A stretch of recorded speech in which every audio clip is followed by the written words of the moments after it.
Here is an example of a sentence that has a relative clause, but the relative pronoun is not there. So let's take a look at this. We can see when we look at this sentence, I like the song you wrote. We can see there's a subject and a verb. I like what? The song. So we can see an object. We have a subject, verb, object. But then we have another subject and a verb. So what's going on? Well, let's break it down and take a look. So here's the subject of our sentence, I, and here's the verb, I what? I like. And then we have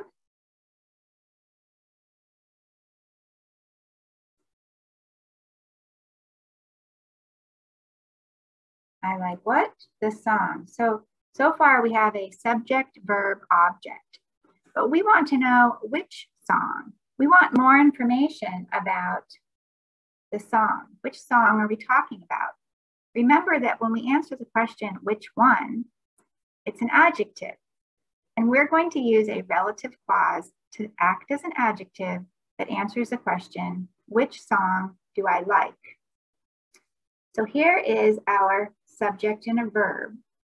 We know that the main sentence, the independent clause, is this one right here. Okay, so now we're going to look at this clause.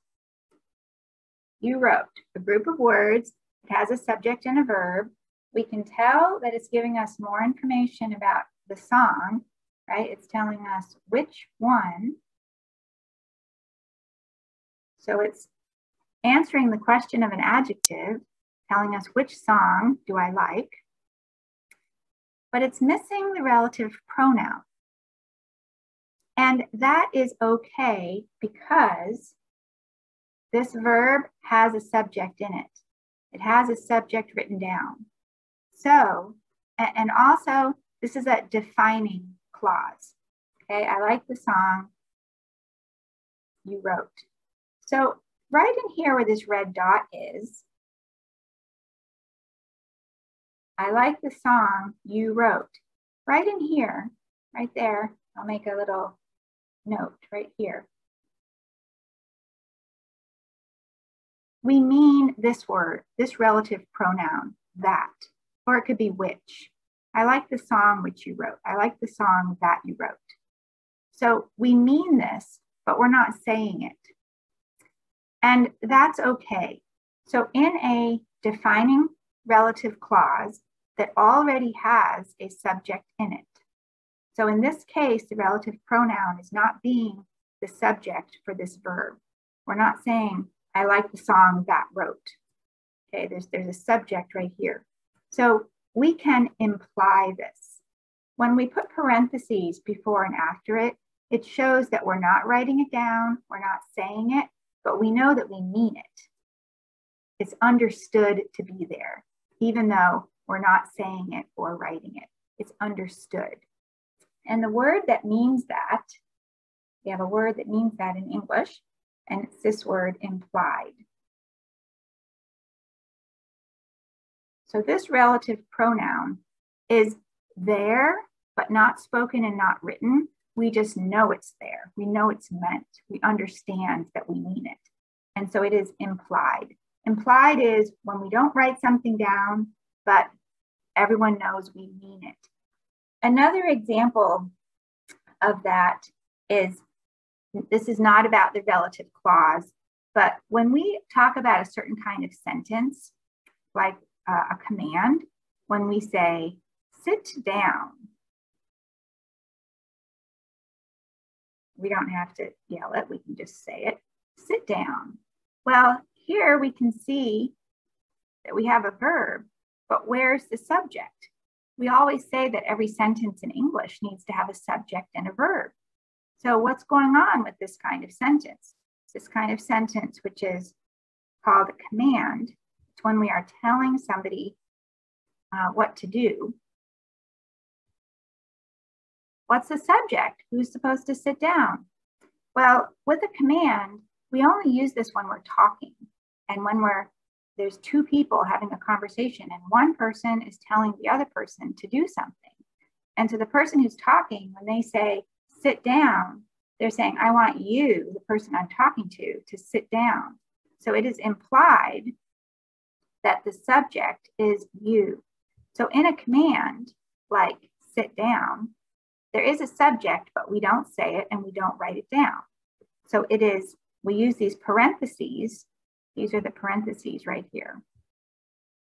We use that to say the subject is implied to be you. So in our command, again, there is a subject, but we don't write it down and we don't say it. It is implied to be you. So we put the parentheses around it if someone asks us, what is the subject of this sentence? And in a sentence like this one, I like the song you wrote. Well, we can find our independent clause, I like the song. We can see this is a group of words with a subject and a verb. So it's a clause. We can see it's telling us more about which song.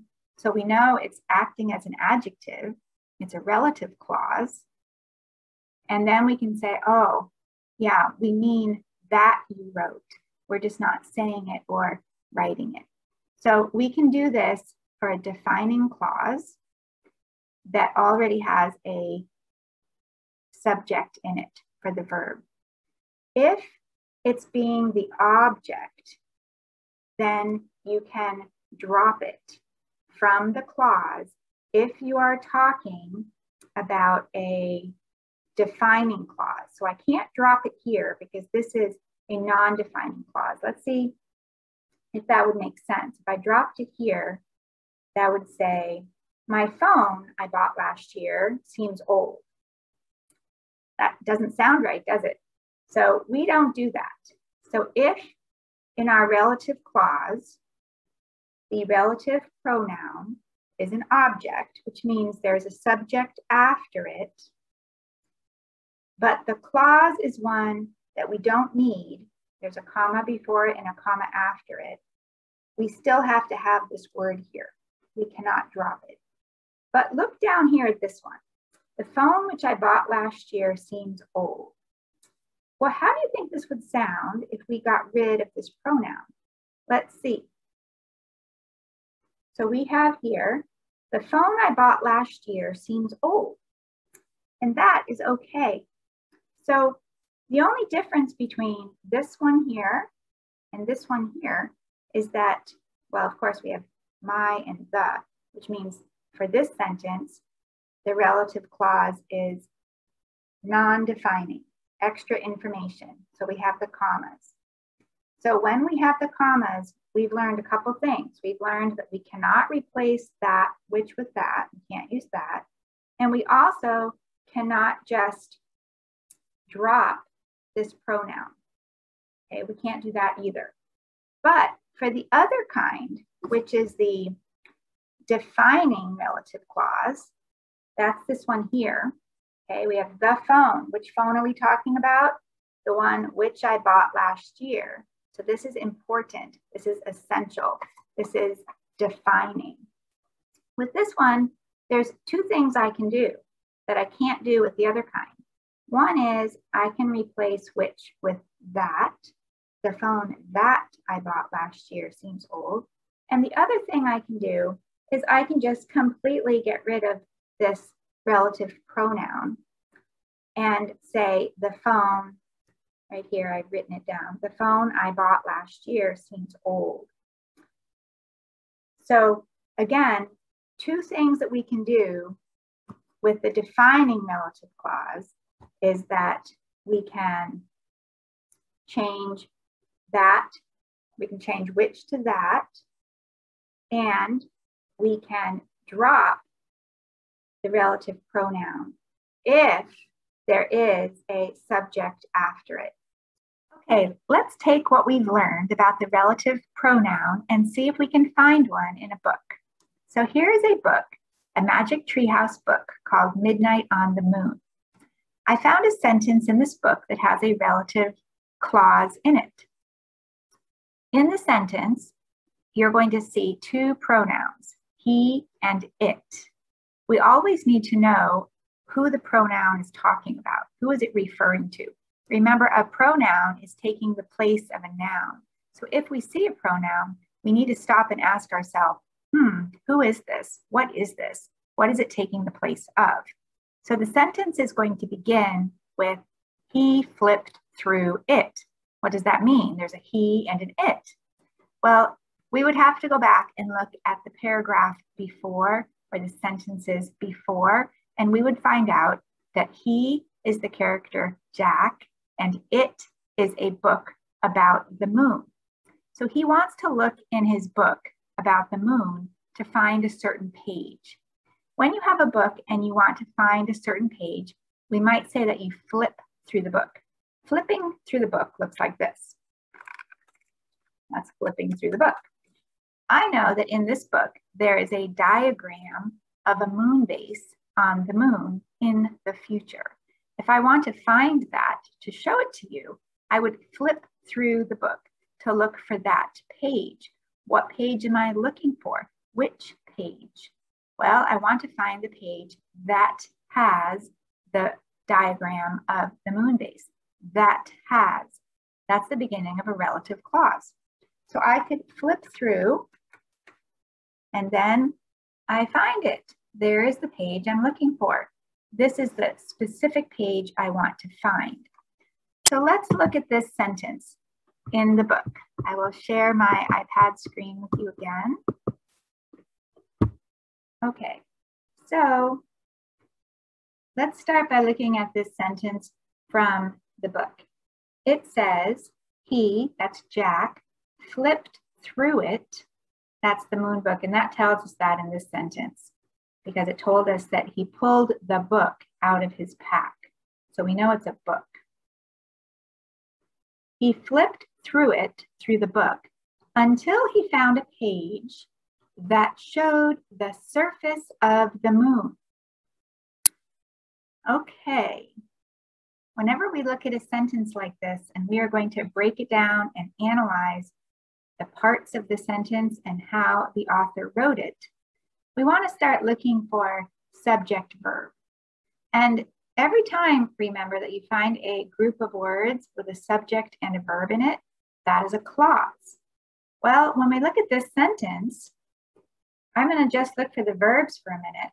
And I'm going to make those green. Flipped is a verb. Found is a verb. And showed is a verb. Now let's look for the subject before the verb. So he flipped, he found, and that showed. So we have three groups of subject verb. We have three clauses in this sentence. One of them will be the independent clause. That's the main sentence. Notice there's no commas in this sentence. That means that everything is important information. And it also means that we're starting the sentence with our independent clause. So I'm going to write down the independent clause first, which is right here. So here we have he flipped, subject verb. He flipped through it. This is our independent clause. That's it. A group of words with a subject and a verb. It's the main sentence. Now we see this part. He found a page. Well, he found a page by itself could be a sentence. He found a page. He found. That would be an independent clause. But do you see this word right here? Until. Until is a type of, it's a type of subordinate conjunction. And when you stick it or glue it to the beginning of an independent clause, it turns that independent clause into, dun, dun, dun, dun, a dependent clause. So here we can see, until he found a page, until is a subordinate conjunction, which turns, now remember, this is tricky. If I got rid of that, he found a page would be an independent clause. But when we put until at the beginning of it, it turns it into a dependent clause that needs to be connected to an independent clause. And then the whole thing becomes called, and then it becomes called a complex sentence. That's as soon as we have an independent and a dependent clause connected, we call it a complex sentence. But there's more to the sentence because, do you notice here we have he found a page. That's subject, verb, object. What did he find? A page. A page is a thing. It's a noun. It's the object of this sentence. This right here. But we want to know which page. Which page did he find? We want more information about that. We have a question. Our question is, which one? So we can answer that question, which one, using just a word or using a group of words. And a group of words that has a subject and a verb, so it's a clause, that answers the question, which one, will be a relative clause. So here it comes. The page that we're looking for, the page that he wants to find, is the one that showed the surface of the moon. Here's our verb, showed. And here is the relative pronoun, that. Because page is a thing, we could also use the relative pronoun which. But remember, if it's a defining relative clause, and this one is, because we really need to know this information. If we took this out of the sentence, then it would just say, until he found a page, any page. He's just flipping through the book, randomly picking a page. Oh, this one's good. No, no, no. He's looking for a specific page. We need to know which one. So this information is essential. It's important. It's defining. So there's no comma. So because there's no comma, because this is a defining relative clause, we can use the word that instead of the word which. We cannot drop this because this is the subject for this verb. And in this clause, we need to know what's the subject for this verb, showed. That showed the surface of the moon. So in this sentence, we have three clauses: the independent clause, the dependent clause, and we can find the dependent clause by seeing that subordinate conjunction. The subordinate conjunctions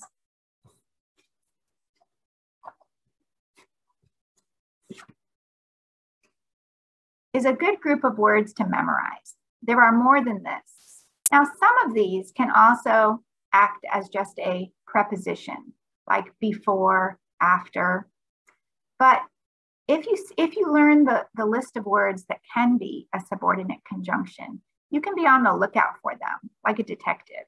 And if you find one, such as this one, until, and then after it you see a subject and a verb, you know that you have found a dependent clause. And then right away, you know, there must be an independent clause and that you have a complex sentence. With the relative clause, you're going to find this after a noun, like page, and it's going to answer the question, which one or who? More information about the noun that comes before it. Remember that if it's information we have to have, then we do not use commas. We call it a defining relative clause. And if it is information we don't need to have, that's just extra, we call it a non-defining relative clause. And a big difference between these two is whether or not we can substitute the word that for who or which.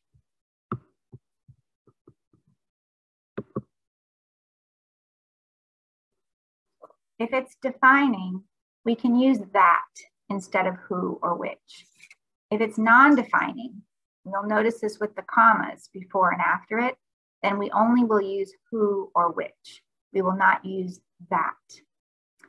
Also, if it's defining, and if the relative clause already has a subject and a verb, and the who or which is not acting as the subject, of the sentence, then you can drop it and it will be understood. We will know it's there, but it's not written down or said. It is implied.